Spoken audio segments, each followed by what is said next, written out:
হসপিটালে গিয়ে মিশকার মুখ থেকে সব সত্যি স্বীকার করিয়ে প্রমাণ রেকর্ড করলো রূপা। হ্যাঁ বন্ধুরা, আমরা এমনটাই দেখতে পাবো অনুরাগীর ছোঁয়া ধারাবাহিকের আগামী পর্বগুলোতে। বিস্তারিত জানতে ভিডিওটি না টেনে শেষ পর্যন্ত দেখতে থাকুন। রূপা বাড়িতে ফিরে গেলেও রূপা বুঝতে পারে যে কেউ তাকে বিশ্বাস করবে না, সবাই ভাববে সেই খুন করেছে ওই কুমারকে। তাই রূপা মনে মনে সিদ্ধান্ত নেয় সে নিজেই নিজেকে প্রমাণ করবে। তবে সবার আগে গুলিটা কে করেছিল তা জানতে হবে। আড়াল থেকে কে কথা বলছিল রূপা ভাবতে থাকে, মিশকা আন্টি নয় তো? আমাকে জানতেই হবে মিশকা আন্টি ওই টাইমে হসপিটালে ছিল কিনা। এরপরেই দেখা যায় রূপা ওই হসপিটালে চলে যায়। হসপিটালে গিয়ে রূপা নার্সের সাথে কথা বলে জানতে পারে মিশকা ওই টাইমে মেডিটেশন করছিল। শুনে চমকে যায় রূপা, বুঝতে পারে এ সবটাই তাহলে মিশকা করেছে।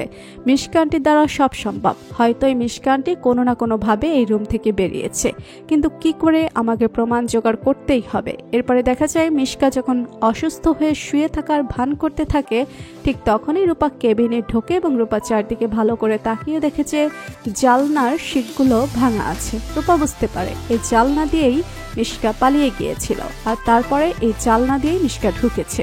এরপরে রূপা রুদ্রমূর্তি নেয় এবং মিশকার দিকে একটা ছুরি তাক করে। মিশকা দেখে ভয় পেয়ে যায়। রূপা মিশকাকে বলে, তাহলে তুমিই গুলিটা করেছো তাই না? মিশকা রূপাকে বলে, হ্যাঁ গুলিটা আমিই করেছি, কিন্তু তুমি প্রমাণ করতে পারবে না, কারণ ওখানে কোনো প্রমাণ আমি রাখিনি। শুনে বুঝতে পারে রূপা সবটাই মিশকার চক্রান্ত।